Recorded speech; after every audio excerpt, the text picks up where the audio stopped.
वसुदेवसुतं देवं कंसचाणूरमर्दनं देवकी परमानन्दं कृष्णं वन्दे जगद्गुरुं शङ्करं शङ्कराचार्यं केशवं बादरायणं सूत्रभाष्यकृतं वन्दे भगवन्तौ पुनः पुनः ब्रह्मानन्दं परमसुखदं केवलं ज्ञानमूर्तिं द्वन्द्वातीतं गगनसदृशं तत्त्वमस्यादिलक्ष्यम् एकन्नित्यं विमलमचलं सर्वधी साक्षिभूतं भावातीतं त्रिगुणरहितं सद्गुरुं तन्नमामि। गोपाल कृष्ण भगवान की जय। सद्गुरुनाथ महाराज की जय।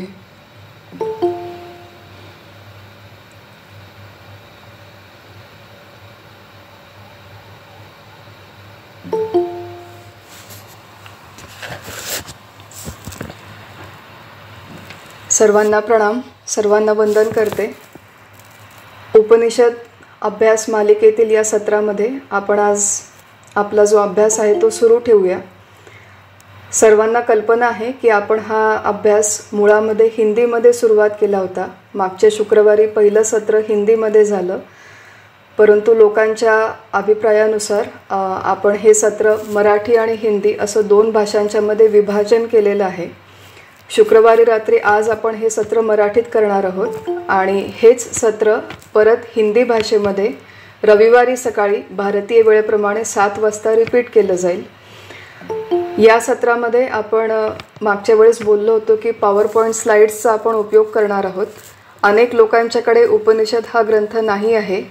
सुरुवातीला आपण या नोट्सचा उपयोग करू शकता आणि नंतर आपल्या सोयीनुसार आणि इच्छेनुसार उपनिषदांचे मूळ ग्रंथ आपण विकत घेऊ शकता। तर आता आपला हा जो आणि एक मला इथे निवेदन असं करायचं आहे की पॉवर पॉईंटमध्ये ज्या स्लाइड्स आपण बघणार आहोत त्या हिंदी भाषेमध्येच असणार आहेत। त्या हिंदी आणि मराठी अशा वेगळ्या आपण केलेल्या नाहीत आणि ह्याच स्लाइड्स ह्याच नोट्स आपण हिंदी वर्गामध्ये देखील वापरणार आहोत। तर मी आता हे आपल्या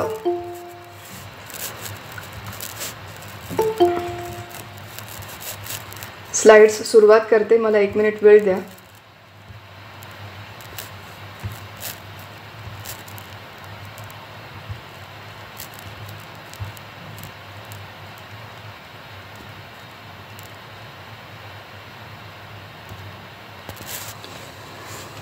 उपनिषदांचा अभ्यास आणि ह्यातील प्रास्ताविकाचा दुसरा भाग आज आपण घेणार आहोत। मागच्या वेळेस प्रास्ताविक जे केलं, प्रत्येक वर्गाचा जो आपला पॅटर्न असतो त्याच्यामध्ये सुरुवातीचा काही काळ आपण जो अभ्यास आधी केला त्याचा थोडासा पुनर्विचार, पुनरावृत्ती, रिव्हिजन करतो। मागच्या वेळेस आपलं जे सत्र झालं होतं त्यामध्ये काही लोकांनी मला प्रश्न पाठवले, काही संकल्पना स्पष्ट झालेल्या नव्हत्या, त्यामुळे आपण एकदा थोडी पुनरावृत्ती करू, थोडा पुनर्विचार करू। ज्या संकल्पना स्पष्ट झाल्या नव्हत्या त्याचा परत एकदा विचार करू आणि मग आपण आपल्या आजच्या या अभ्यासाला पुढे सुरुवात करू। परमार्थाचा प्रमुख उद्देश अखंड आनंद, शांती, तृप्ती, समाधान, आनंद आणि निर्भयता हे सर्व प्राप्त करणं हे परमार्थाचं आणि परमार्थातल्या कुठल्याही अभ्यासाचं प्रमुख उद्देश आहे असावं। आणि हा आनंद कसा असावा, कसा आहे जो परमार्थामुळे आपल्याला प्राप्त होतो, तो निरपेक्ष आनंद आहे। कशावरतीही आणि कुणावरतीही अवलंबून नसलेला आनंद आणि शांती प्राप्त करणं हे परमार्थाच्या अभ्यासाने शक्य होतं, पहिली गोष्ट। दुसरी गोष्ट की केवळ शुभेच्छा आणि सदिच्छा एकमेकांना दिल्याने हा असा शाश्वत आनंद प्राप्त होत नाही। आपण मागच्या वेळेस बघितलं होतं की केवळ आपण नवीन वर्षाच्या शुभेच्छा, हे वर्ष आपल्याला आनंदाचं, सुखाचं जावो, हॅपी न्यू इयर असं म्हणून खरोखर ते वर्ष सुखाचं जात नाही। वर्तमानपत्रामध्ये बातमी वाचनात आली नुकतीच की हे वर्ष सुरू झाल्यापासून जेमतेम 10 दिवस झालेले आहेत, परंतु वर्ल्ड वाईड संपूर्ण जगामध्ये जवळपास 30,000 लोकांना आपल्या नोकरीवरून काढून टाकण्यात आलं। मागच्या 10 दिवसांमध्ये ले ऑफ करण्यात आलं। 2022च्या या संपूर्ण वर्षामध्ये जवळपास 1,20,000 लोकांना मागच्या वर्षी नोकरीवरून काढून टाकण्यात आलं होतं। तर अशा प्रकारे अनेक लोकांचे अपघात झाले, अनेक लोकांचा मृत्यू झाला, कुणावरती बरेच मोठे संकट आले. सो अशा प्रकारची प्रतिकूल परिस्थिती प्रत्येकाच्या जीवनात आलेली आहे, याच्या पुढेही येत राहील. आणि प्रतिकूल परिस्थिती आली म्हणून दुःखी आणि अनुकूल परिस्थिती आली म्हणून सुखी, अशा जोपर्यंत आपल्या क्रियाप्रतिक्रियांचा खेळ चालू आहे तोपर्यंत आपण शाश्वत रूपाने आनंदी होणं, सुखी होणं कधीही शक्य नाही.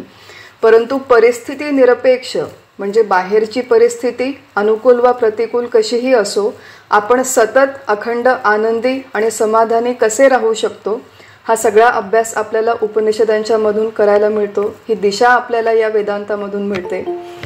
आणि अशा प्रकारे आपल्याला मानवी जीवनामध्ये जेवढे काही शोक दुःख आपल्याला होतात त्यांची समूळ निवृत्ती करायची असेल आणि आनंदाची, शाश्वत आनंदाची प्राप्ती करायची असेल तर त्याच्यासाठी भगवंताचं स्वरूप समजणं आवश्यक आहे. हा मुख्य विचार आपण बघितला होता. या संदर्भात एक श्रुती आहे, जी श्रुती अनेक जणांना स्पष्ट झाली नाही, म्हणून त्याचा थोडासा अधिक विचार करू. की श्वेताश्वेतर नावाच्या उपनिषदामध्ये ही श्रुती येते, यदा चर्मवदाकाशम वेष्टयिष्यन्ति मानवाः तदा देवम अविज्ञाय दुःखस्यांतो भविष्यति. काय म्हणतायत आपल्याला शास्त्रकार श्रुतीमध्ये इथे काय म्हणतायत की जसं आकाशाला चामड्याने वेष्टन करणं किंवा आच्छादन करणं कठीण आहे, अत्यंत अवघड आहे, अगदी तसंच भगवंताचं स्वरूप जाणल्याशिवाय मानवी जीवनातल्या दुःखांची निवृत्ती होणं अशक्य आहे. थोडीशी भाषा जरी क्लिष्ट असेल तरी मूळ संकल्पना समजून घ्यायला सोपी आहे. भगवंताचं स्वरूप समजावून घेतल्याशिवाय मानवी जीवनातल्या दुःखांची निवृत्ती होणार नाही. जसं या संपूर्ण आकाशाला चामड्याने आच्छादन करणं शक्य नाही, तसं भगवंताचं स्वरूप समजल्याशिवाय मानवी जीवनातून दुःखांची निवृत्ती होणं आणि शाश्वत आनंदाची प्राप्ती होणं शक्य नाही. असं का म्हणलं आहे श्रुतीमध्ये? कारण की भगवंताचं जे स्वरूप आपल्या श्रुतीमध्ये सांगितलं आहे तो निर्गुण देव आहे. निर्गुण देव सच्चित आनंद, सच्चिदानंद हे त्याचं स्वरूप आहे. आणि आपलं शास्त्र आपल्याला सांगतं की सच्चिदानंद हे केवळ भगवंताचं स्वरूप नाही, तर हे आपलं म्हणजे प्रत्येक जीवाचं देखील स्वरूप आहे. आनंद हे भगवंताचं आणि आपलं दोघांचंही स्वरूप आहे, मूळ स्वरूप आहे. सूर्याचा जसा प्रकाश हे मूळ स्वरूप आहे, सूर्याला प्रकाश कुठून बाहेरून आणावा लागत नाही, तसं जीवाला जर आपलं मूळ स्वरूप कळलं सच्चिदानंद, तर त्याला आनंदासाठी कुणावरतीही आणि कशावरतीही अवलंबून राहण्याची आवश्यकता पडणार नाही. बाहेरची परिस्थिती कितीही बदलली तरी तो जीव कायमचा सुखी राहू शकेल. केव्हा सुखी राहू शकेल?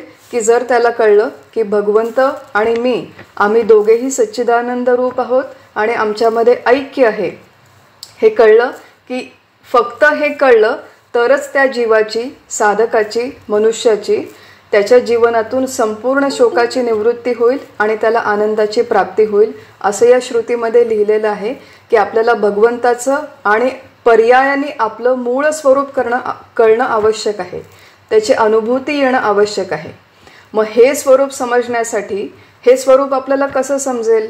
मी म्हणजे देह असं आत्ता मला अत्यंत घट्ट माझी अनुभूती आहे, घट्ट माझी धारणा आहे, दृढ धारणा आहे. मग ही धारणा जाऊन मी सच्चिदानंद आहे हे कळण्यासाठी आपल्याला काय करावं लागेल? तर त्याच्यासाठी वेदांचा आणि मुख्यतः वेदांताचा आपल्याला अभ्यास करावा लागेल. का करावं लागेल ते देखील आपल्याला शास्त्रकारांनी आपल्या स्तोत्रांमध्ये, ज्ञानेश्वरीमध्ये, संत वाङ्मयामध्ये सांगून ठेवलेलं आहे. काय सांगितलेलं आहे की आपण ललिता सहस्रनाम म्हणतो, त्याच्यामध्ये वेदवेद्या म्हणजे ललितेचं, भगवंताचं खरं स्वरूप जाणून घ्यायचं असेल तर वेदांचा अभ्यास करा.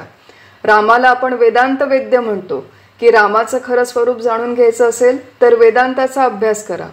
विष्णूला आपण अप्रमेय म्हणतो, म्हणजे आपल्या व्यवहारातल्या कुठल्याही मार्गाने विष्णूला जाणणं शक्य नाही, त्याच्यासाठी देखील वेदांताचा स्पेसिफिकली अभ्यास करणं आवश्यक आहे. हा अभ्यास नुसतंच वाचन, नुसतंच पठण, नुसतंच श्रवण, नुसतंच लिखाण करून होत नाही, तर हा अभ्यास म्हणजे या वेदांमधल्या मंत्रांचा अर्थ समजणं आवश्यक आहे. आणि नुसतं अर्थ समजूनही चालत नाही, तर या वेदांताच्या तात्पर्याची, या तत्वज्ञानाची प्रत्यक्ष अनुभूती येणं आवश्यक आहे. आपण नारदांची गोष्ट बघितली होती की नारदांना हे सगळे विद्या, सगळे वेद आणि याच्याशिवाय अनेक सगळ्या कला विद्या अवगत होत्या, पण एवढं सगळं शिकूनही नारद दुःखी होते. त्यामुळे खूप ग्रंथांचा खूप अभ्यास केला म्हणजे मला अनुभूती येईल आणि त्याच्यानंतर मी सुखी होईल अशातला भाग नाही, तर थोडकं, नेमकं, आवश्यक आणि कामाचं तेवढं वेदवाङ्मयाचा आपण अभ्यास करावा. अभ्यास केल्यावर त्याची प्रत्यक्ष अनुभूती घ्यावी आणि अनुभूती घेतल्याच्या नंतर या मानवी जीवनातल्या शोकाची निवृत्ती होईल, असा एक विचार आपण मागे केला होता. हे सगळा जो अभ्यास आहे हा केवळ नरदेहामध्ये करणं शक्य आहे. मनुष्य देहाची या संपूर्ण याच्यामध्ये फार मोठी महती आहे. का महती आहे? एक तुलसीदासांनी खूप छान दोहा लिहून ठेवलेला आहे की लाभ कहा मानुष तनु पाये, भय निद्रा मैथुन आहार, सबके समान जग जावे. तुलसीदास म्हणतात की आहार, निद्रा, भय आणि मैथुन ही मानवी जीवन जगण्याची एक फार प्राथमिक पातळी आहे. या प्राथमिक पातळीवरतीच जर आपण आपलं जीवन जगत असू आणि अन्न, वस्त्र, निवारा ह्याच्या पलीकडे जर आपला विचार कधी गेलाच नाही, तर ते म्हणतात की सुर दुर्लभ तनु मिले, हरी न भजे मद अभिमान गवाय.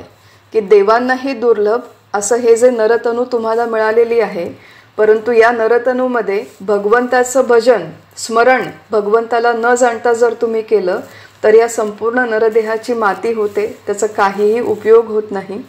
आणि असं न होता केवळ आहार, निद्रा, भय, मैथुन या प्राथमिक स्तरावरून थोडा तरी उन्नत, विकसित विचार करणं आपल्याकडून अपेक्षित आहे.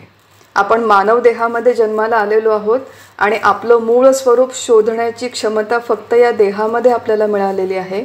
आणि हा सगळा विचार की वेदांताचा विचार, भगवंताचा विचार आणि स्वस्वरूपाचा विचार केवळ नरदेहामध्ये करणं शक्य आहे. हा सगळा भाग आपण मागच्या वेळेस बघितला होता. आणि वेद म्हणजे काय याची ओळख करून घेतली होती. वेद हे अपौरुषेय वाङ्मय आहे. कुठल्याही मानवाने याची निर्मिती केलेली नाही, बसून विचारपूर्वक हे वाङ्मय लिहिलेलं नाही. आपले अत्यंत विचारवंत ऋषी प्रगाढ ध्यानावस्थेमध्ये जेव्हा बसले होते तेव्हा त्यांची बुद्धी अत्यंत सूक्ष्म, एकाग्र असल्यामुळे त्यांना वेदांचे हे जे मंत्र होते हे ऐकू आले म्हणून सगळ्या वेद मंत्रांना श्रुती असे म्हणतात, श्रुती मंत्र असे म्हणतात. आपल्या ऋषींना हे मंत्र ऐकू आले म्हणून ऋषींना या उपनिषदांचे किंवा वेदांचे द्रष्टे म्हणतात. यांनी हे जे सगळे मंत्र त्यांना ऐकू आले, हे जे मूळ हे जे मंत्र आहेत ते ईश्वराचे श्वास आहेत, निश्वसित आहे असं म्हणलं जातं. आपल्या ऋषींनी हे सगळे मंत्र कंठस्थ केले, कंठस्थ करून ते लिहून काढले. आणि बराच काळ ही जी परंपरा आहे ही केवळ मुखोद्गत करायचं आणि आपल्या शिष्यांना शिकवायचं अशा मौखिक परंपरेने हे सगळं चालू होतं. आता प्रिंटिंग प्रेस आलेली आहे, आपण पैसे दिले की आपल्याला हे पुस्तक, ग्रंथ विकत मिळतात. परंतु वेद हे मुळात अपौरुषेय वाङ्मय आहे. मानवी बुद्धीतले कुठलेही दोष वेदवाङ्मयात नाही. मानवी बुद्धीमध्ये 4 दोष आहेत: भ्रम, प्रमाद, कर्णापाटव आणि विप्रलिप्सा. भ्रम शब्दाचा अर्थ आहे की जे जिथे आहे ते तिथे नाही असं वाटणं, किंवा जे जिथे नाही ते तिथे आहे असं वाटणं, किंवा वस्तूचं जे मूळ स्वरूप आहे ते सोडून भलतंच काहीतरी तिथे आहे असं वाटणं, याला म्हणतात भ्रम. आणि मानवी बुद्धीला हा भ्रम होतो. प्रमाद शब्दाचा अर्थ आहे चूक, की मानवी बुद्धीतून जेव्हा आपण कुठलीही कृती करतो, लिखाण, वाचन, अभ्यास, साधं व्यवहारातलं कुठलंही काम देवाणघेवाणीचं करतो, तेव्हा मनुष्याकडून चुका होतात, चुका होण्याची शक्यता असते. कर्णापाटव हा शब्द कैक लोकांना कळला नव्हता. करण शब्दाचा अर्थ आहे इंद्रिय आणि अपाटव म्हणजे अपटुता, म्हणजे अक्षमता, इंद्रियांची अक्षमता. मानवी बुद्धीतून जेव्हा आपण अभ्यास करतो तेव्हा कर्णापाटव म्हणजे मानवी इंद्रिय अक्षम आहेत, ती क्षीण होतात. बऱ्याचदा आपण वाचन करतो तर वाचन करताना नसलेला शब्द तिथे दिसतो, असलेला शब्द तिथे दिसत नाही, ऐकलेलं नीट कळत नाही, नीट ऐकू येत नाही. अशा अनेक प्रकारे आपली इंद्रिय अक्षम असतात. त्यामुळे हा अजून एक दोष आहे. आणि विप्रलिप्सा शब्दाचा अर्थ आहे लोभ, की मानवी बुद्धी जी आहे ती लोभाने ग्रस्त आहे. की बऱ्याचदा बऱ्याच गोष्टी आपण लिहितो, एस्पेशली आपण आजकालच्या या नवीन काळामध्ये मार्केटिंगच्या ॲड्स बघितल्या तर त्याच्यामध्ये वास्तविक त्या प्रॉडक्टनी जे होत नाही तशा गोष्टी आहेत अशा प्रकारे लिहिलं जातं, सांगितलं जातं, दाखवलं जातं. आपण त्या प्रलोभनांना बळी पडतो की अमुक एक क्रीम लावलं की तुम्ही खूप गोरे व्हाल. कितीही वेळेस क्रीम लावलं तरी फार काही गोरं होण्याची संभवता नसते, शक्यता नसते. परंतु आपण अशा प्रकारे विप्रलिप्सा हा मानवी बुद्धीचा एक दोष आहे. तर अशा प्रकारे दोषमय बुद्धीतून जेव्हा कुठलं वाङ्मय निर्माण केलं जातं त्याच्यामध्ये अनेक प्रकारचे दोष असतात. महत्त्वाचा मुद्दा सुटतो, महत्त्वाचा मुद्दा नाही असं सांगितला जातो. बऱ्याचशा गोष्टी अर्धवट सांगितल्या जातात, खूप सगळ्या गोष्टींची पुनरावृत्ती होते. अशा प्रकारचे अनेक दोष आपल्या वाङ्मयामध्ये असतात. परंतु हे कुठलेही दोष वेदवाङ्मयात नाही आणि म्हणून वेदवाङ्मय, संपूर्ण वेदवाङ्मय हे परमश्रद्धेय आहे. त्याच्यावरती आत्यंतिक आपण श्रद्धा ठेवावी. कारण की जे वाङ्मय हे निर्माण झालेलं आहे ते केवळ मानवाच्या म्हणजे माझ्या स्वतःच्या संपूर्ण कल्याणासाठी हे वाङ्मय निर्माण झालेलं आहे. हे निर्माण करण्यामध्ये कोणाचाही स्वार्थ नाही. म्हणून हे वेद परमश्रद्धेय आहे असं मानलं जातं. सुरुवातीला हा संपूर्ण वेद एकच होता आणि मग महर्षी वेदव्यासांनी त्याचं ऋग्वेद, यजुर्वेद, सामवेद आणि अथर्ववेद असं विभाजन केलं. प्रत्येक वेद हे त्रिकांडात्मक आहे. कर्मकांड, उपासनाकांड आणि ज्ञानकांड. त्यातला कर्म आणि उपासनेचा भाग हा सुरुवातीचा जवळपास 96% आहे. आणि प्रत्येक वेदामध्ये म्हणजे या 4ही वेदांमध्ये त्याच्या शेवटी ज्ञानकांड येतं. ज्ञानकांड हे वेदांच्या शेवटी येतं म्हणून त्याला वेदांत असं म्हटलं जातं. वेदांत म्हणजे ज्ञानकांड आणि या ज्ञानकांडामध्ये म्हणजे वेदांतामध्ये अनेक उपनिषदांचा समावेश आहे. आपल्या या अभ्यास मालिकेचा विषय मुख्यतः उपनिषद हा आहे. आपण वेदांचा, कर्मकांडाचा अथवा उपासनाकांडाचा अभ्यास इथे करणार नाही. आपण केवळ ज्ञानकांड आणि ज्ञानकांडामध्ये जी उपनिषदं येतात त्यातील मोजक्या उपनिषदांचा मर्यादित अभ्यास आपण इथे करणार आहोत. उपनिषदांना वेदांत का म्हटलं जातं? कारण की उपनिषदं ही वेदांच्या शेवटी येतात म्हणून त्यांना वेदांत म्हणतात. दुसरं कारण की वेदांचा अंतिम निर्णय हा या उपनिषदांच्या मध्ये सांगितलेला आहे. की कर्म सांगितलं, यज्ञयाग सांगितले, अनेक प्रकारच्या पूजा उपासना सांगितल्या. परंतु हे सगळं करून मुख्य जी महत्त्वाची गोष्ट आहे, मुख्य जे तात्पर्य आहे ते या उपनिषदांच्या मध्ये सांगितलेलं गेलं आहे. म्हणून उपनिषदांना वेदांत असं म्हणतात, ज्ञानकांडाला वेदांत असं म्हणतात. मग जर आपल्याला कोणी विचारलं की तुम्ही वेदांताचा अभ्यास करता म्हणजे नेमकं काय करता, तर याचा अर्थ आहे की आम्ही उपनिषदांचा अभ्यास करतो. या प्राथमिक संकल्पना आहेत. आज आपण ही जी पुनरावृत्ती केली ही थोडी जास्त विस्ताराने केली. प्रत्येक वेळेस आपण एवढ्या विस्ताराने ही पुनरावृत्ती करणार नाही. परंतु मागच्या वेळेस अनेक लोकांना शंका होत्या म्हणून त्यांचं निर्मूलन करण्यासाठी आपण जरा विस्ताराने ही पुनरावृत्ती केली. आणि आज आपण आपला जो पुढचा अभ्यास आहे त्याला सुरू ठेवू आणि तो कंटिन्यू करू पुढे. वेदांत म्हणजे ज्ञानकांड म्हणजे उपनिषद. उपनिषदांचा हा जो अभ्यास आहे हा आपल्या वेदांत तत्वज्ञानाच्या अभ्यासातला एक मूलभूत अभ्यास आहे असं मानलं जातं. आपल्या या शास्त्रामध्ये, आपल्या या वाङ्मयामध्ये प्रस्थानत्रयी नावाची एक संकल्पना आहे. त्रयी म्हणजे 3. प्रस्थान शब्द म्हणजे एखाद्या गंतव्य ठिकाणी जाण्यासाठी जेव्हा आपण निघतो तेव्हा मराठीमध्ये त्याला प्रस्थान ठेवणे असं म्हणतात. की पूर्वीच्या काळी म्हणायचे आम्ही काशीला जाण्यासाठी प्रस्थान ठेवलं. तसं हे देखील प्रस्थानत्रयी म्हणजे 3 मूलभूत ग्रंथ ज्यांना प्रस्थानत्रयी म्हणलं जातं. कुठे जाण्यासाठी प्रस्थान ठेवतो आहोत तर आपलं हे जे स्वरूप आहे ज्याला वेदांतामध्ये आत्मा, ब्रह्म, परमात्मा किंवा परब्रह्म म्हटलेलं आहे त्या परब्रह्मापर्यंत जाण्यासाठी देहबुद्धी ते आत्मबुद्धी करावे. त्या देहबुद्धीपासून आत्मबुद्धी करण्यासाठी जो प्रवास आहे हा प्रवास म्हणजे स्थूल प्रवास नाही. खरंच आपल्याला उठून कुठे जाण्याची आवश्यकता नाही. तर हा वैचारिक प्रवास आहे, वैचारिक प्रस्थान आहे. आणि त्याच्यासाठी 3 ग्रंथ आपल्या संस्कृतीने सांगितलेले आहेत. एक आहे उपनिषद, दुसरे आहे ब्रह्मसूत्र आणि तिसरी आहे भगवद्गीता. उपनिषदांना आपण आत्ताच बघितलं की श्रुती ग्रंथ म्हटलं जातं आणि संकेत असा आहे की या तत्वज्ञानाचं उपनिषदांच्या माध्यमातून श्रवण करावं, ब्रह्मसूत्रांच्या माध्यमातून मनन करावं आणि भगवद्गीतेच्या माध्यमातून निदिध्यासन करावं. श्रवण, मनन आणि निदिध्यासन. अनेक वेळेस आपण हे शब्द ऐकले असतील. आपल्यापैकी बऱ्याच जणांना याचा अर्थ माहिती असेल आणि पुढे देखील आपण हे शब्द विस्ताराने बघू. आज आपण यांची फक्त थोडक्यात ओळख करून घेऊ. श्रवण म्हणजे केवळ कानाने ऐकणं, याला श्रवण म्हणत नाहीत.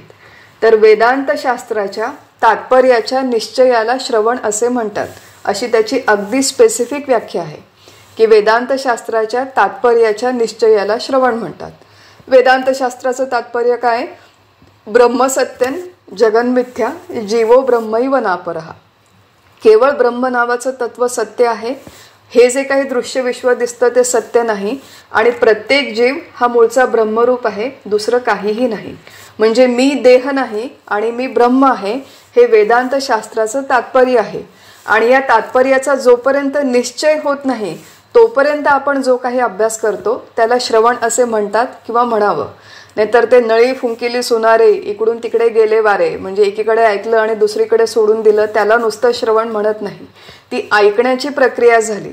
परंतु जोपर्यंत कळत नाही, समजत नाही तोपर्यंत हे श्रवण करावं. निश्चय होत नाही तोपर्यंत श्रवण करावं. आता हे ऐकलं, ब्रह्मसत्यन जगन्मिथ्या वगैरे सगळं ऐकलं, परंतु त्या संदर्भात मनामध्ये खूप शंका, खूप संशय निर्माण होतात. असं कसं शक्य आहे? पण मी तर देहच आहे, मी देह नाही असं कसं शक्य आहे? जग खरं नाही, जग सत्य नाही असं कसं शक्य आहे? अशा प्रकारचे जेव्हा बाधा आणणारे विचार मनामध्ये येतात, तो साधक बाधक विचार करणं, मनातल्या सगळ्या शंकांचं निरसन करणं, या प्रक्रियेला मनन म्हणतात. आणि सगळ्यात शेवटी आहे निदिध्यासन, की एक ओव्हरऑल प्रणाली अशी सांगितली आहे की आपल्याला हे तत्वज्ञान कळत नाही तोपर्यंत श्रवण करावं, पटत नाही, मनात शंका आहेत तोपर्यंत मनन करावं, आणि कळलं आहे, पटलं आहे पण अजून अनुभूती आली नाही तोपर्यंत निदिध्यासन करावं. निदिध्यासन म्हणजे काय? की जे तत्व, ब्रह्मतत्व, जीव ब्रह्मरूप आहे, हे तत्व आपल्याला ऐकून कळलं, पटलं देखील, शाब्दिक स्तरावर पटलं, थेरॉटिकली पटलं, पण अजून अनुभूती आली नाही. तेव्हा या एका तत्वाला धरून जेव्हा एकाग्र चित्ताने तैलधारावत वृत्तीने आपण विचार करतो, चिंतन करतो, त्या एकाग्र चिंतनाला, त्या प्रक्रियेला निदिध्यासन असं म्हणतात. निदिध्यासनाच्या वेळेस या तत्वज्ञानासंबंधी कुठलेही शंका, कुठलेही संशय मनामध्ये नसावेत, कुठलेही प्रश्न आपले अनुत्तरित नसावेत. आणि श्रवण, मनन, निदिध्यासन या सिक्वेन्शियल प्रक्रिया नाहीत की आधी मी आता पहिले 10 वर्ष श्रवण करेन, मग पुढचे 10 वर्ष मनन, मग शेवटी जमलं तर निदिध्यासन बघू, असं नाही. तर हे सगळं हँड इन हँड, करस्पॉन्डिंग, बरोबर करण्याची प्रक्रिया आहे. जनरली आता हे वॉटर टाईट कंपार्टमेंट नाही आहे की उपनिषदांच्या मधून श्रवण करून हे तत्वज्ञान व्यवस्थित समजावून घ्यावं, ब्रह्मसूत्रांच्या मधून मनन करून आपल्या सगळ्या शंका कुशंका दूर करून घ्याव्यात, हे सगळं तत्वज्ञान स्वतःला पटवून घ्यावं आणि भगवद्गीतेमधून निदिध्यासन करावं. म्हणजे प्रत्यक्ष अनुभूतीसाठी जे काही आवश्यक आहे ते भगवद्गीतेमध्ये सांगितलेलं आहे. तर उपनिषदांच्या अभ्यासासाठी उपनिषदांचा अभ्यास हा प्रस्थानत्रयीमधला सगळ्यात प्रमुख प्राथमिक अभ्यास मानला जातो आणि म्हणून त्याचं एक वेगळं आगळं महत्त्व आहे. उपनिषदं जी आहेत ती एकूण 108 उपनिषद आज आपल्याला ज्ञात आहेत आणि त्यापैकी 10 उपनिषदांना प्रमुख मानलेलं आहे. 10 उपनिषदांना प्रमुख का मानलं? कारण की त्याच्यावरती शंकराचार्यांनी टीका लिहिली, शंकराचार्यांनी त्याच्यावर संस्कृतमध्ये सविस्तर भाष्य लिहिलं, म्हणून त्या उपनिषदांना प्रमुख मानलं जातं. कोणती उपनिषदं प्रमुख आहेत? तर ईशकेन कठ प्रश्न मुंड मांडुक्य तित्तिरहा ऐतरेयम च छांदोग्यम बृहदारण्यकं तथा.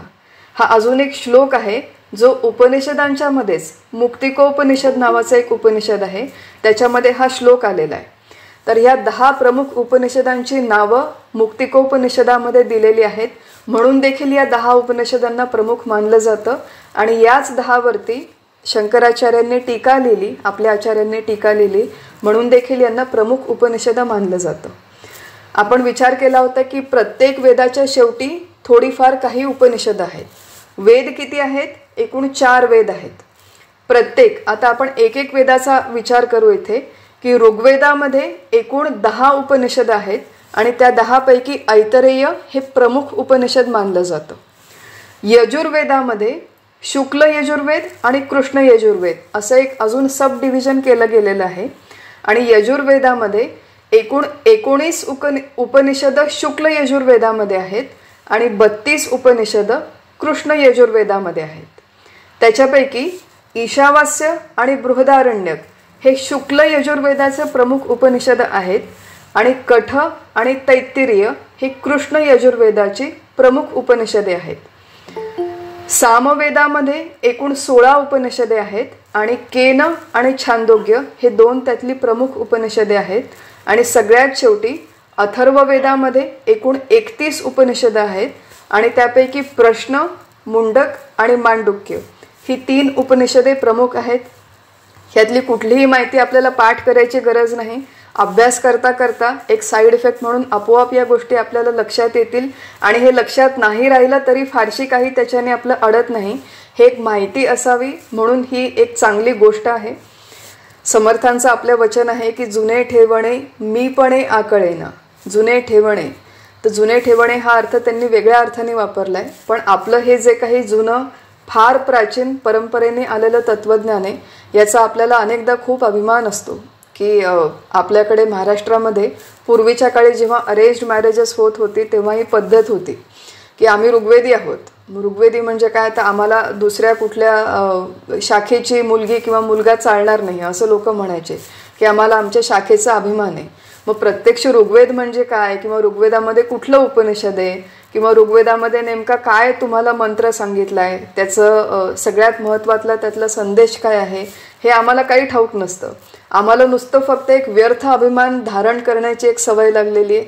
तर तसं नसावं, निदान थोडी प्राथमिक तरी माहिती असावी. आपण त्या शाखेचे असू अथवा न असू ती गोष्ट महत्त्वाची नाही आहे, परंतु या सगळ्या गोष्टींची थोडी प्राथमिक माहिती असावी. आपला हा जो अभ्यासक्रम आहे या अभ्यासक्रमामध्ये मी जसं आधी म्हणलं होतं की वेदांमधला जो पहिला 96% भाग आहे कर्मकांड आणि उपासनाकांड त्याचा अभ्यास इथे होणार नाही.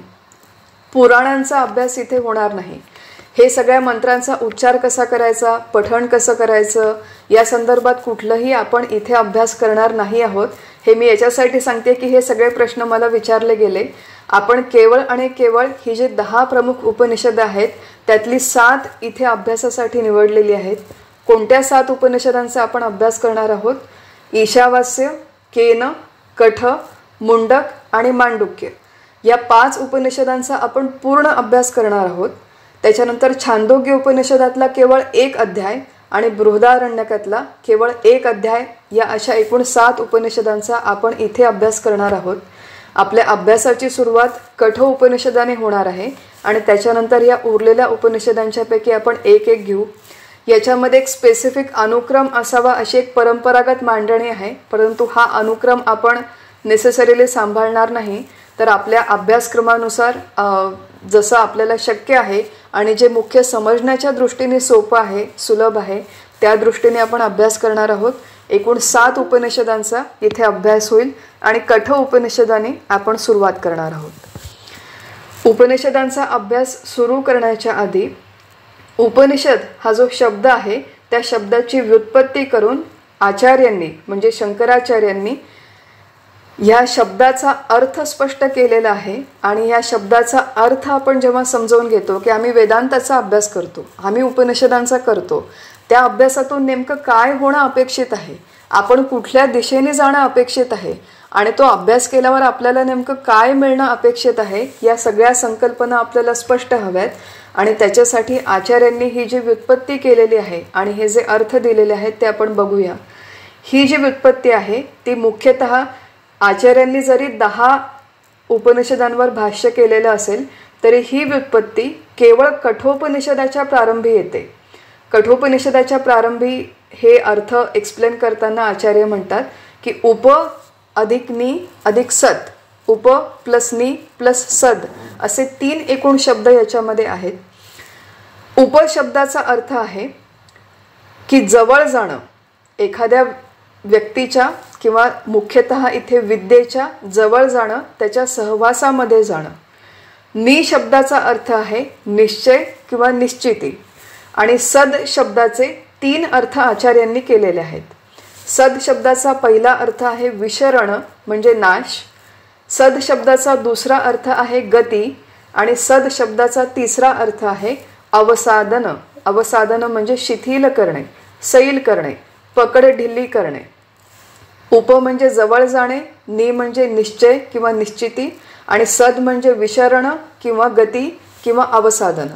आता या शब्दाचा अजून संस्कृतचं आपण व्याकरण आणलं तर वेगवेगळ्या प्रकारे अर्थ अजून आपण कॉम्प्लिकेटेड करून समजावून घेऊ शकतो. तर याच्यातला जो ग्रामरचा भाग आहे आणि थोडासा क्लिष्ट भाग आहे तो आपण बाजूला ठेवू आणि साध्या सरळ सोप्या शब्दामध्ये हा अर्थ समजावून घेण्याचा प्रयत्न करू. की उपनिषद म्हणजे एक विद्या आहे असं आचार्य म्हणतात.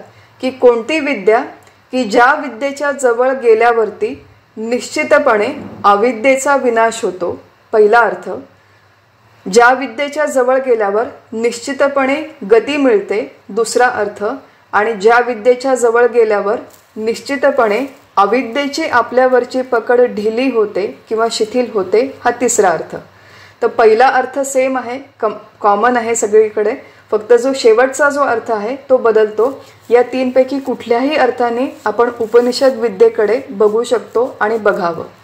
की सगळ्यात पहिल्यांदा आचार्य म्हणतात की उप म्हणजे जवळ जा. कोणाच्या जवळ जा? तर विद्येच्या जवळ जा. कुठल्या विद्येच्या जवळ जा?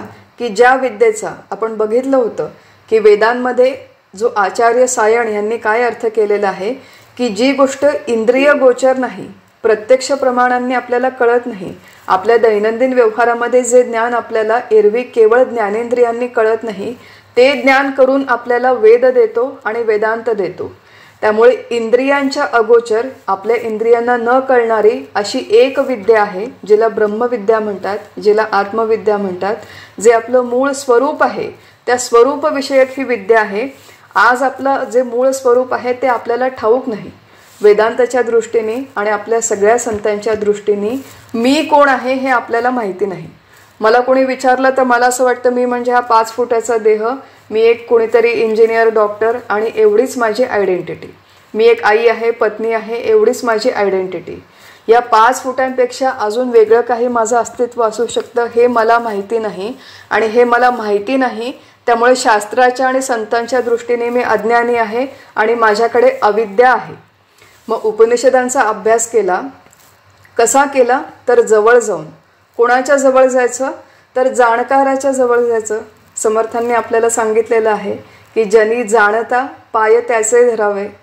आणि ही फार मोठी समस्या आहे, एस्पेशली आपल्या या कलियुगामध्ये आणि विज्ञान युगामध्ये फार मोठी समस्या आहे की आपण सगळेजण खूप शिकलेलो आहोत, आपल्याकडे खूप बुद्धी आहे, फार मोठ्या मोठ्या पदव्या आहेत, खूप आपण आपल्या आपल्या क्षेत्रामध्ये यश संपादन केलेलं आहे, कीर्ती प्रतिष्ठा आहे. त्याच्यामुळे मी अज्ञानी आहे, माझ्याकडे अविद्या आहे आणि अशी कुठली तरी गोष्ट आहे की जी मला माहिती नाही, असं आपण मुळात स्वतःला अज्ञानी मानतच नाही. आणि इथे आचार्य म्हणतायत की जवळ जा. कुणाच्या जवळ जा? की ही जी ब्रह्मविद्या आहे त्याचा जो जाणकार आहे त्याच्या जवळ जा, त्याच्या पायाशी बसा आणि त्याच्याकडून ही विद्या समजावून घ्या. त्यामुळे उपनिषदाच्या या अर्थामध्ये सगळ्यात पहिल्यांदा आपल्यापेक्षा अधिक जाणकार कोणीतरी आहे. आणि आपल्यापेक्षा अधिक जाणकार कोण आहेत? तर सगळ्यात आधी आचार्य आहेत. या आचार्यांच्या भाष्यावर टीका केलेले, त्याचं भाषांतर केलेले अनेक ग्रंथ आपल्याकडे या परंपरेमध्ये उपलब्ध आहेत. आचार्यांनी हे जे तत्वज्ञान दिलं ते अनेक आपल्या संतांनी, महाराष्ट्रामधल्या संतांनी अतिशय सोप्या भाषेमध्ये आपल्याला दासबोध, ज्ञानेश्वरी अशा अनेक ग्रंथांमध्ये उलगडून सांगितलेलं आहे. त्यामुळे हे सगळे संत जाणकार आहेत, आपले सद्गुरू जाणकार आहेत. ज्या सद्गुरूंनी या प्रत्यक्ष तत्वाचा अनुभव घेतला आहे ते सद्गुरू जाणकार आहेत, आचार्य जाणकार आहेत, संत जाणकार आहेत. मग त्यांच्याजवळ जा. त्यांच्याजवळ म्हणजे स्थूल दृष्टीने त्यांच्याजवळ जा असं नाही, तर त्यांनी ही जी विद्या लिहून ठेवलेली आहे त्यांचं ग्रंथ, त्यांची शिकवण आज अनेक वेगवेगळ्या पद्धतीने आपल्याला उपलब्ध आहे. त्यामुळे उपनिषदांच्या मधले संस्कृत मंत्र नाही कळले तरी ते ज्या माध्यमातून आपल्यासाठी उपलब्ध होत आहेत त्या माध्यमाच्या जवळ जा, आपल्यापेक्षा अधिक जाणकार व्यक्तीकडे जा आणि ही विद्या समजावून घ्या. त्यामुळे अविद्येचा विनाश होण्यासाठी आधी कुठल्या तरी जाणकार व्यक्तीकडे जाणं आवश्यक आहे. नि शब्दाचा हा जो निश्चय निश्चिती अर्थ आहे तो आचार्यांनी केलेला आहे. पण याच्याशिवाय नि नय म्हणजे गती हा जो अर्थ आहे, गती देणे, हा कोणी कोणी नि या प्रत्ययामध्ये देखील घेतला आहे. पण तो टेक्निकल भाग आहे, तो आपण सोडून देऊ. नि शब्दाचा अर्थ आहे निश्चिती, हे निश्चितपणे होईल. आपल्याला हे सांगतायत की जर अशा प्रकारे जाणकाराच्या जवळ गेले आणि निश्चयपूर्वक हा जर अभ्यास केला तर अभ्यास केल्यावरती काय होईल की निश्चितपणे अविद्येचा विनाश होईल. अविद्येचा विनाश होईल म्हणजे आज माझ्याकडे अविद्या आहे, अज्ञान आहे. या अविद्येचा परिणाम म्हणून मी अत्यंत दुःखी आहे. मी दुःखी आहे हे मला कळत नाही, वाटत नाही. पण हे जे कभी खुशी कभी गमवालं आपलं जीवन आहे की आज मी सुखी, आज माझ्याकडे सगळं अनुकूल आहे म्हणून मी सुखी आणि यातली एक जरी गोष्ट गेली तर मी दुःखी, असं अनुकूल प्रतिकूलाचं हे जे आपलं जीवन आहे ते परमार्थाच्या दृष्टीने अविद्येचं जीवन आहे. आणि या अविद्येचा विनाश होण्यासाठी मी देह आहे, बघा देहाचा विनाश होत नाही पण मी देह आहे या बुद्धीचा विनाश होण्यासाठी उपनिषदांचा अभ्यास करायचा, ही पहिली गोष्ट. दुसरी गोष्ट की जाणकाराच्या जवळ जाऊन अभ्यास केल्यावर गती मिळणं अपेक्षित आहे. कुठून कुठे गती मिळणं अपेक्षित आहे? तमसोमा ज्योतिर्गमय, मृत्योर्मा अमृतम गमय, असतोमा सद्गमय, की अंधाराकडून प्रकाशाकडे, असतकडून म्हणजे असत्याकडून सत्याकडे, अशा प्रकारचे बंधनाकडून मोक्षाकडे आपल्याला गती मिळणं अपेक्षित आहे. आणि गती मिळणं म्हणजे आपलं हे जे अज्ञान आहे, हे जे मला मी देह आहे असं वाटतं आणि संपूर्ण दृश्य विश्व खरं आहे, सत्य आहे हे जे मला वाटतं, ते सत्य वाटणं थोडं तरी कमी व्हावं आणि हे जग सत्य नसून ह्याच्या पलीकडे दुसरं काहीतरी सत्य असू शकतं. मी देह नसून ह्याच्या पलीकडे माझं एक अस्तित्व असू शकतं. या भावनेकडे थोडी तरी आपली प्रगती झाली पाहिजे. या दृष्टीने थोडी तरी आपल्या विचारांना वैचारिक गती मिळाली पाहिजे, म्हणून हा अभ्यास करायचा. आणि तिसरं की अविद्येची पकड ढिली होण्यासाठी आपल्या सगळ्यांवरती असं आहे की जेव्हा केव्हा अविद्येचा विनाश होईल, संपूर्ण विनाश, तो जेव्हा होईल तेव्हा होईल. पण संपूर्ण विनाश होण्याच्या आधी तिची जी आपल्यावरची पकड आहे ती पकड ढिली होणं अपेक्षित आहे. आपण अविद्येने फार अत्यंत दृढ बांधले गेलेलो आहोत, फार मोठी घट्ट गाठ आहे. कशा प्रकारे आपण अविद्येने बांधले गेलेलो आहोत की आपण बांधले गेलो आहोत आणि आपण बद्ध आहोत हे देखील आपल्याला कळत नाही, इतकं हे सूक्ष्म बंधन आहे.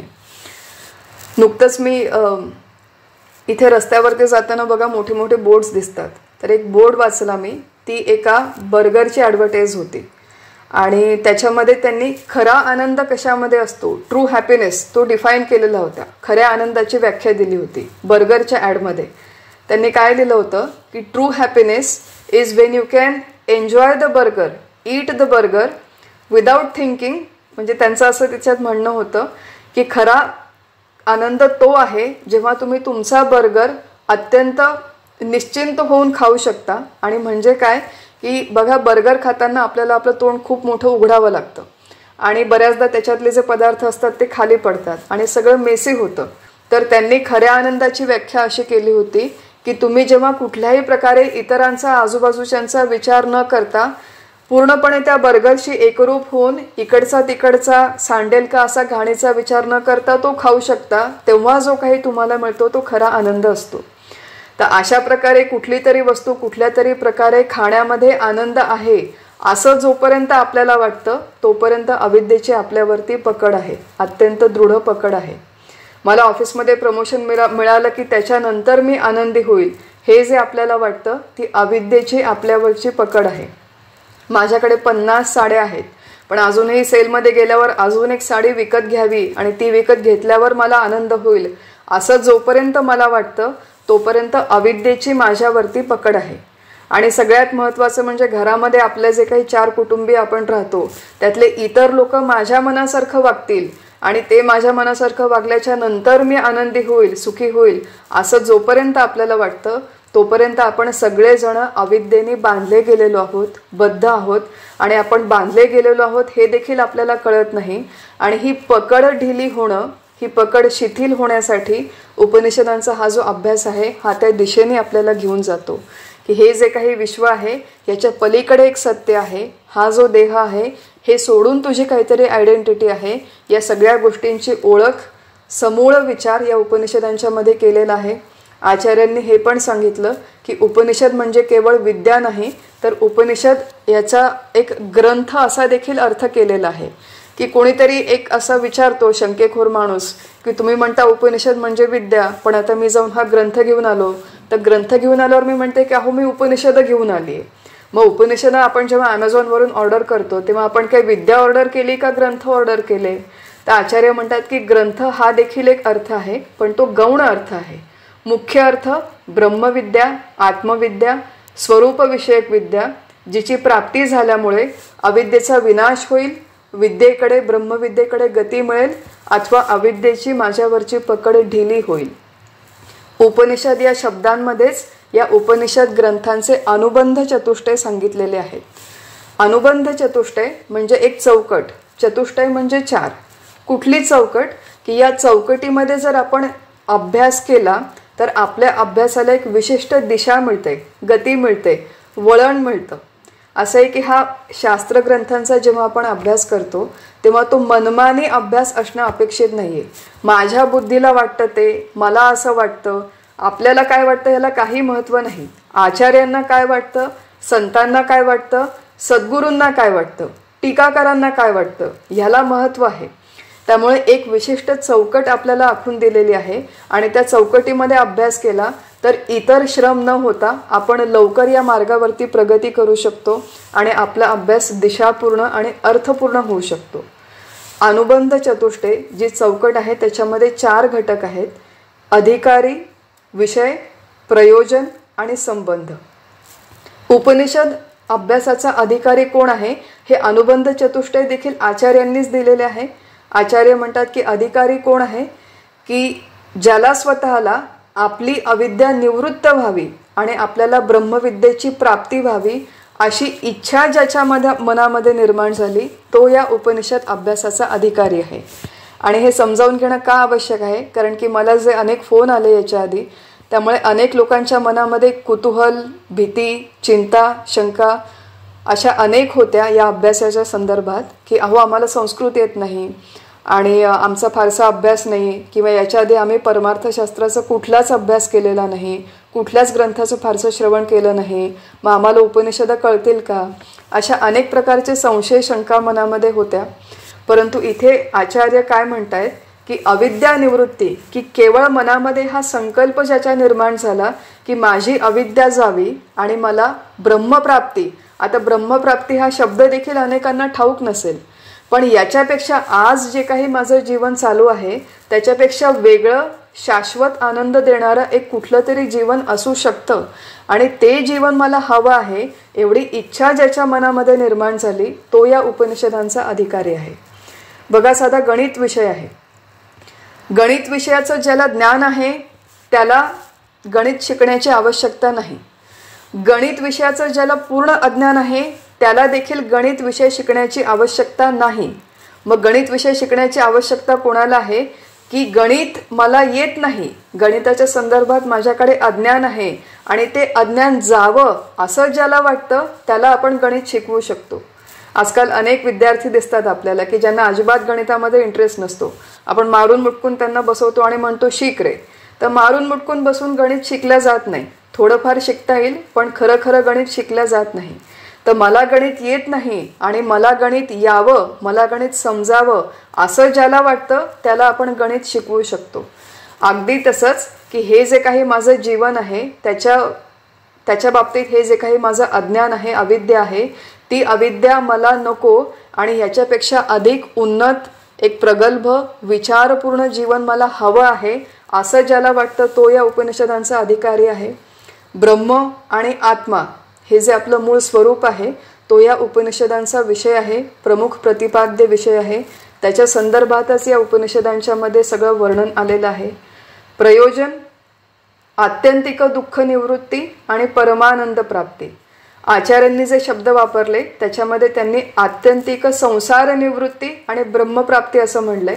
परंतु हे शब्द कळून घ्यायला, समजून घ्यायला थोडेसे क्लिष्ट जातात, कठीण जातात. त्यामुळे आचार्य म्हणतात की त्याचा जो मुख्य अर्थ हा आहे की हे जे काही माझं सुखदुःखमय द्वंद्वमय जीवन आहे त्याची निवृत्ती व्हावी आता बघा, द्वंद्वमय जीवनाची निवृत्ती आहे म्हणजे आपला मृत्यू होईल किंवा संसार दिसायचा अदृश्य होईल असं काही होणार नाही.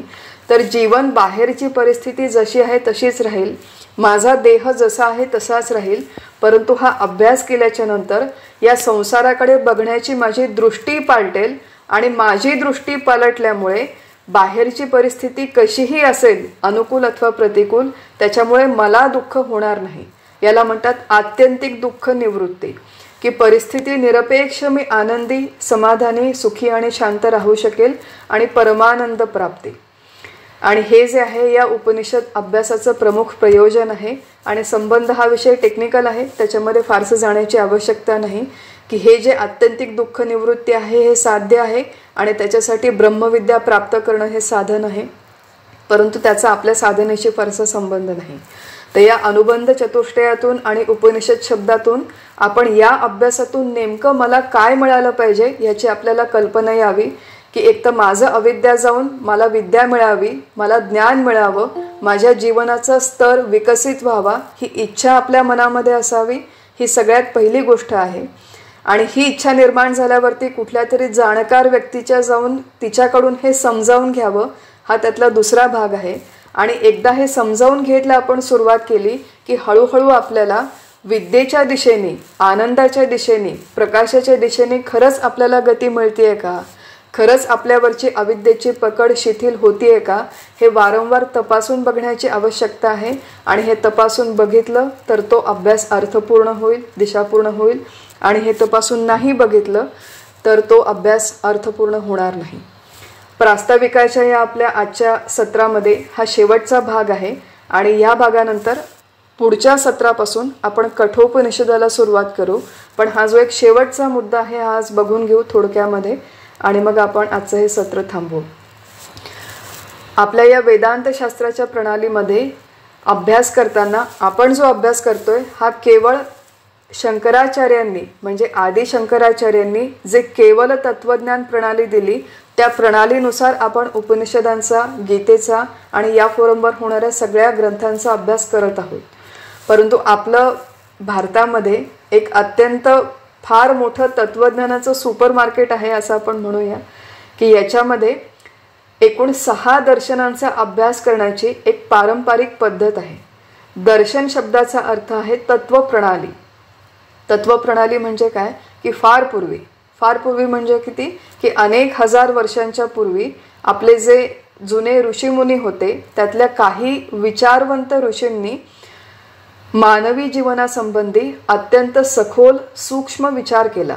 कशाबद्दल विचार केला तर जीव, जगत, ईश्वर, देह, आत्मा आणि परमात्मा हे जे आपले जीवनाचे मूलभूत घटक आहेत त्या संदर्भात यांनी अत्यंत प्रदीर्घ, सूक्ष्म आणि सखोल चिंतन केलं.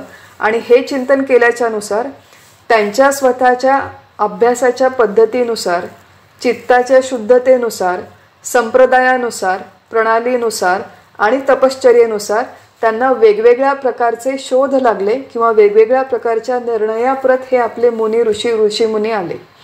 आणि आल्यामुळे त्यांनी हे जे जीव, जगत, ईश्वर आणि त्यांचा परस्पर संबंध याच्या संबंधी काही एक मीमांसा, एक ॲनालिसिस, एक ग्रंथ पद्धतीतून, ग्रंथाच्या माध्यमातून आपल्यासाठी लिहून ठेवलं. हे जी त्यांनी तत्वप्रणाली निर्माण केली त्याला दर्शन असं म्हणतात. या दर्शनाचे एकूण 2 प्रकार आहेत. एक आहे आस्तिक दर्शन आणि दुसरं आहे नास्तिक दर्शन. आस्तिक दर्शन म्हणजे जे वेद आणि वेदांत यांना मान्यता देतं, श्रुतींना मान्यता देतं, त्यांना आस्तिक दर्शन म्हणतात. आणि जे श्रुतींना, वेदांना अथवा वेदांतांना मान्यता देत नाही त्यांना नास्तिक दर्शन म्हणतात. बघा, आपल्या व्यवहारामध्ये आस्तिक आणि नास्तिक म्हणजे जो देवाला मानतो तो आस्तिक आणि देवाला मानत नाही तो नास्तिक असं आपण आपल्या व्यवहारात म्हणतो. परंतु आपण शास्त्रशुद्ध पद्धतीने विचार केला तर वेदांना मानतात ते आस्तिक आणि वेदप्रामाण्य मानत नाही ते नास्तिक अशी त्याची खरी व्याख्या आहे. मग वेदांना जे मानतात, वेदप्रामाण्यांना मान्यता देतात अशी एकूण 6 दर्शनं आपल्याकडे निर्माण झाली. त्या दर्शनांची नावं आहेत न्याय, वैशेषिक, सांख्य, योग, पूर्वमीमांसा आणि उत्तरमीमांसा. याला षट दर्शनांचा अभ्यास म्हणतात. न्याय दर्शनाचे प्रणेते गौतम ऋषी आहेत, वैशेषिक दर्शनाचे कपिल मुनी आहेत, योग दर्शनाचे पतंजली मुनी आहेत, पूर्व मीमांसेचे भगवान जैमिनी आहेत आणि उत्तर मीमांसा किंवा ज्याला वेदांत दर्शन म्हणतात त्याचे भगवान वेदव्यास हे प्रणेते आहेत. यांनी ही जी सिस्टीम आहे, ही जी प्रणाली आहे, हे जे दर्शन आहे याचा प्रचार केला, याची निर्मिती केली, याच्यावर भाष्य केलं. हे जे प्रणेते आहेत या प्रत्येकाने प्रस्थानत्रयीवर भाष्य केलेलं आहे. म्हणजे काय की उपनिषद, भगवद्गीता आणि ब्रह्मसूत्र यातील सगळे अथवा काही ग्रंथांवर यांनी भाष्य केलेलं आहे. परंतु यांच्या भाष्यामध्ये फरक आहेत, सूक्ष्म फरक आहेत आणि हे जे फरक आहेत हे मुख्यतः ब्रह्मसूत्रांच्या भाष्यावरती आधारित फरक आहेत. तर ह्या प्रत्येक व्यक्तींनी श्रुतींचा अर्थ वेगवेगळ्या प्रकारे लावून जीव म्हणजे काय, जगत म्हणजे काय, ईश्वर म्हणजे काय याच्या वेगळ्या वेगळ्या व्याख्या केलेल्या आहेत. या सगळ्या लोकांनी आपलं आपलं खंडन मंडन केलेलं आहे. यापैकी कुठल्याही दर्शनाचा अभ्यास आपण इथे करणार नाही. याच्यातलं जे शेवटचं 6वं दर्शन आहे उत्तर मीमांसा किंवा वेदांत दर्शन, केवळ तेवढं एक दर्शन हा आपल्या इथल्या अभ्यासाचा विषय आहे. हे दर्शन कुठलं की जे भगवान वेदव्यासांनी निर्माण केलं, जे ईश्वराला मान्यता देतं आणि केवळ एवढं एक दर्शन अद्वैती आहे ज्याच्यामध्ये जीव आणि ब्रह्म यांचं संपूर्ण ऐक्य मानलेलं आहे. याच्या आधीचे जे न्याय, वैशेषिक, सांख्य, योग आणि पूर्वमीमांसा ही 5ही दर्शनं द्वैती दर्शनं आहेत आणि ही द्वैती दर्शनं असल्यामुळे त्याचा अभ्यास आपण इथे करणार नाही. उपनिषदांच्या अभ्यासामध्ये विशेषतः मांडुक्याचा अभ्यास करताना थोडाफार या इतर दर्शनांचा रेफरन्स येतो. तो अगदी थोडाफार मिनिमल अभ्यास आपण करणार आहोत. पण मुख्यतः शंकराचार्य आणि आचार्यांनी गीतेवर, उपनिषदांवर आणि ब्रह्मसूत्रांवर जे भाष्य केलं तो आपल्या इथल्या अभ्यासाचा आधार असणार आहे. हे 6 आस्तिक दर्शनं सोडून इतर देखील काही संप्रदाय आहेत. द्वैत संप्रदाय जो मध्वाचार्यांनी निर्माण केला, विशिष्टाद्वैत जो रामानुजाचार्यांनी निर्माण केला, द्वैताद्वैत निंबार्काचार्य, शुद्धाद्वैत वल्लभाचार्य आणि अचिंत्य भेदाभेद म्हणजे चैतन्य महाप्रभू, जे मुख्यतः इस्कॉनमध्ये जे आपल्याला बघायला आणि वाचायला मिळतं. असे अनेक संप्रदाय आहेत. यांनी वेगवेगळ्या प्रकारे या प्रस्थानत्रयीच्या ग्रंथांचा अर्थ लावून वेगवेगळ्या प्रकारे अभ्यास केलेला आहे. या सगळ्या अभ्यासामध्ये कोण श्रेष्ठ, कोण कनिष्ठ, कोण बरोबर, कोण चूक या कुठल्याही वादामध्ये, तुलनेमध्ये आपण पडणार नाही. आपण केवळ आचार्यांना फॉलो करणार आहोत आणि आचार्यांनी जो आपल्याला अर्थ दिला तो आपण इथे लावून त्यानुसार अभ्यास करणार आहोत.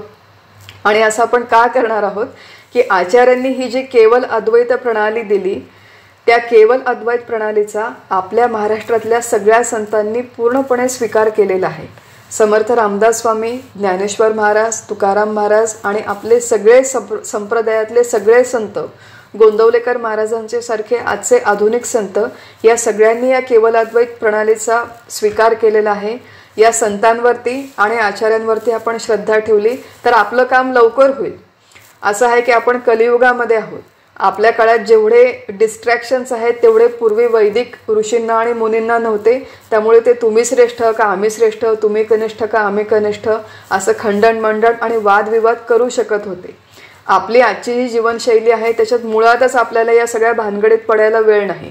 भानगडीत आपण पडलो या अभ्यासाच्या तर अभ्यास करायला आपल्याकडे वेळ नाही. मग जो काही अत्यंत मर्यादित कमी वेळ आपल्याकडे उपलब्ध आहे त्याच्यामध्ये जर खरंच आपल्याला आपली अविद्या शिथिल करायची असेल, खरंच आपल्याला ब्रह्मविद्येपर्यंत, मोक्षापर्यंत, आपल्या स्वरूपापर्यंत जायचं असेल तर हे जे पेरिफेरल, इतर केवळ तात्विक, थेरॉटिकल आणि बुद्धीला खाद्य असणारे अभ्यास आहेत ते अभ्यास आपण करणार नाही.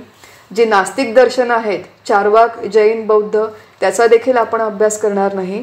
तर केवळ आणि केवळ उत्तर मीमांसा, वेदांत दर्शन जे भगवान वेदव्यासांनी प्रणीत केलेलं आहे ते त्याचे प्रणेते आहेत, ईश्वराला मानतात आणि अद्वैत तत्वज्ञान सांगतात. असं हे जे दर्शन आहे अद्वैती दर्शन आणि शंकराचार्य यांच्या टीकेनुसार आपण हा आपला सगळा अभ्यास करणार आहोत. आपल्या पूर्वीच्या काळी एक काळकाम वेगाची गणितं होती की असं म्हणायचे की अमुक एक ट्रेन आहे, तर हैदराबादहून जर मला पुण्याला जायचं असेल आणि मला 7 तासामध्ये पोचायचं असेल तर किती स्पीडने म्हणजे किती वेगाने जावं लागेल. हैदराबादहून पुण्याला जायला नॉर्मली 8-10 तास लागतात जर आपण ड्राईव्ह करून गेलो तर. पण मला 7च तासात पोहोचायचं असेल तर माझा किती वेग असावा, अशा प्रकारची गणितं आपण लहानपणी केलेली आहेत.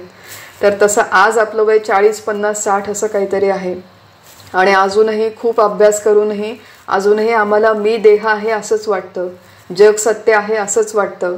आणि समर्थांनी सांगून ठेवले, देहबुद्धी ते आत्मबुद्धी करावी, सगुणाचे आधारे निर्गुण पाविजे निर्धारे. अशा सगळ्या सूचना आपल्याला संतांनी सोप्या भाषेत देऊन ठेवलेल्या आहेत.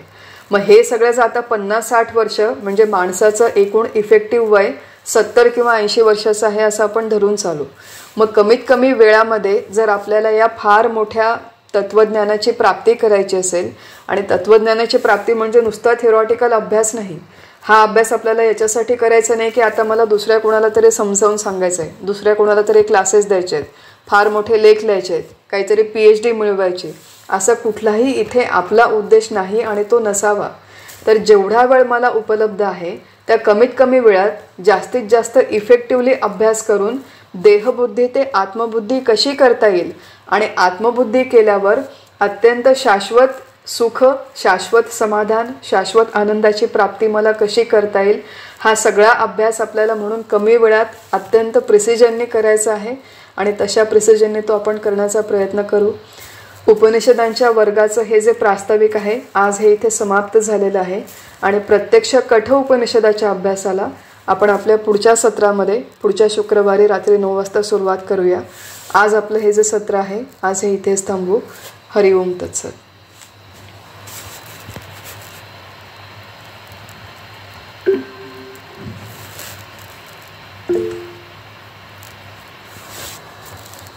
जर कोणाला काही प्रश्न असतील